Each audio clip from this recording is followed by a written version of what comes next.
I was appointed as Goodwill Ambassador for UN Women 6 months ago, and the more I've spoken about feminism, the more I have realized that fighting for women's rights has too often become synonymous with man-hating.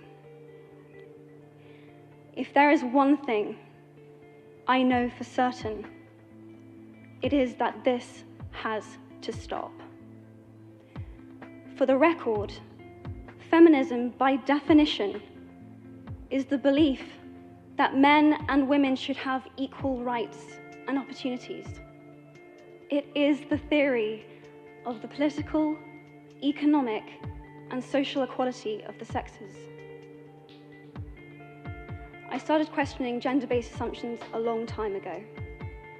When I was 8, I was confused at being called bossy because I wanted to direct the plays that we would put on for our parents, but the boys were not.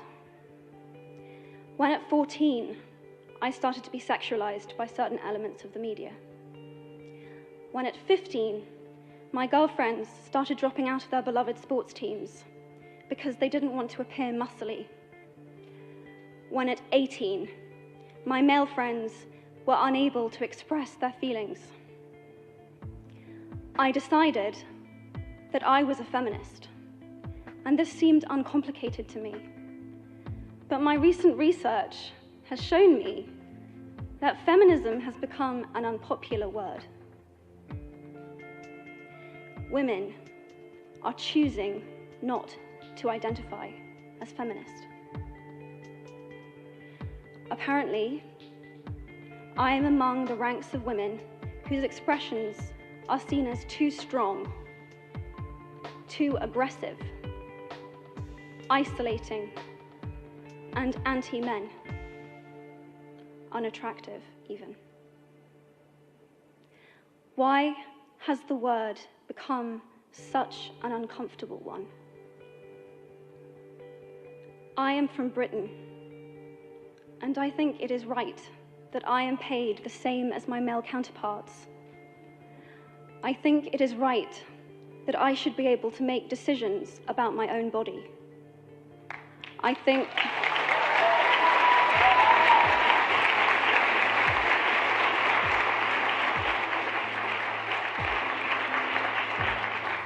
it is right that women be involved on my behalf in the policies and the decisions that will affect my life.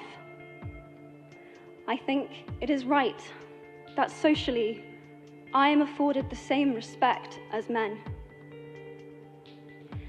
But sadly, I can say that there is no one country in the world where all women can expect to receive these rights. No country in the world can yet say that they have achieved gender equality. These rights I consider to be human rights, but I am one of the lucky ones. My life is a sheer privilege because my parents didn't love me less because I was born a daughter. My school did not limit me because I was a girl. My mentors didn't assume that I would go less far because I might give birth to a child one day. These influences were the gender equality ambassadors that made me who I am today. They may not know it, but they are the inadvertent feminists who are changing the world today. We need more of those. And if you still hate the word, it is not the word that is important. It's the idea and the ambition behind it. Because not all women have received the same rights that I have. In fact, statistically, very few have been. In 1997, Hillary Clinton made a famous speech in Beijing about women's rights. Sadly, many of the things that she wanted to change are still true today. But what stood out for me the most was that less than 30% of the audience were male. how can we affect change in the world when only half of it is invited or feel welcome to participate in the conversation? Men, I would like to take this opportunity to extend your formal invitation.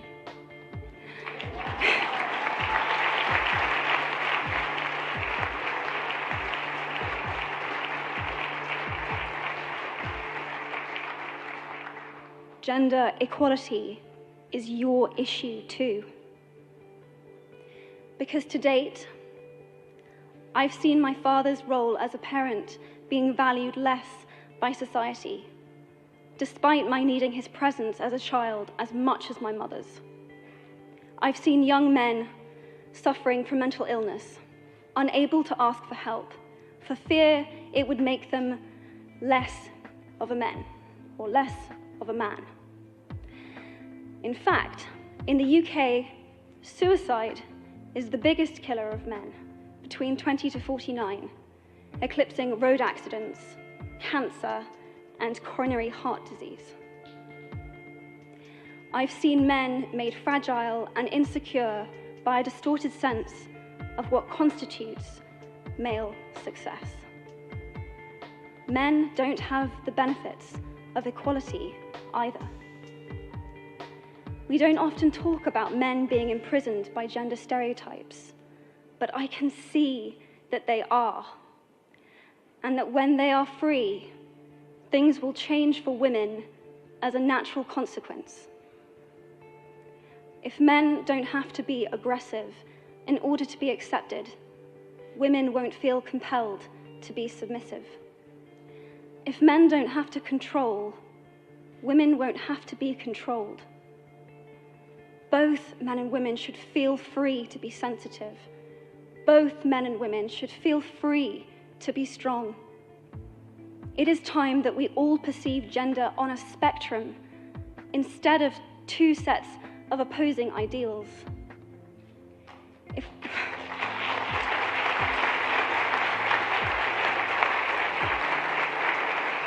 If we stop defining each other by what we are not and start defining ourselves by who we are, we can all be freer. And this is what he for she is about. It's about freedom. I want men to take up this mantle so that their daughters, sisters, and mothers can be free from prejudice, but also so that their sons have permission to be vulnerable and human too. Reclaim those parts of themselves they abandoned, and in doing so, be a more true and complete version of themselves. You might be thinking, who is this Harry Potter girl? And what is she doing speaking at the UN? And it's a really good question. I've been asking myself the same thing. All I know is that I care about this problem, and I want to make it better. And having seen what I've seen, and given the chance, I feel it is my responsibility to say something. Statesman Edmund Burke said, "All that is needed for the forces of evil to triumph is for good men and women to do nothing."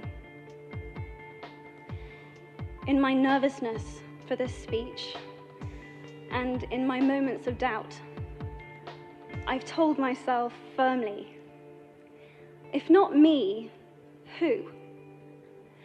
If not now, when? If you have similar doubts when opportunities are presented to you, I hope that those words will be helpful. Because the reality is that if we do nothing, it will take 75 years, or for me to be nearly 100, before women can expect to be paid the same as men for the same work. 15.5 million girls will be married in the next 16 years as children. And at current rates, it won't be until 2086 before all rural African girls can have a secondary education. If you believe in equality, you might be one of those inadvertent feminists that I spoke of earlier. And for this, I applaud you. We are struggling for a uniting word, but the good news is that we have a uniting movement. It is called He for She. I am inviting you to step forward, to be seen, and to ask yourself, if not me, who? If not now, when? Thank you very, very much.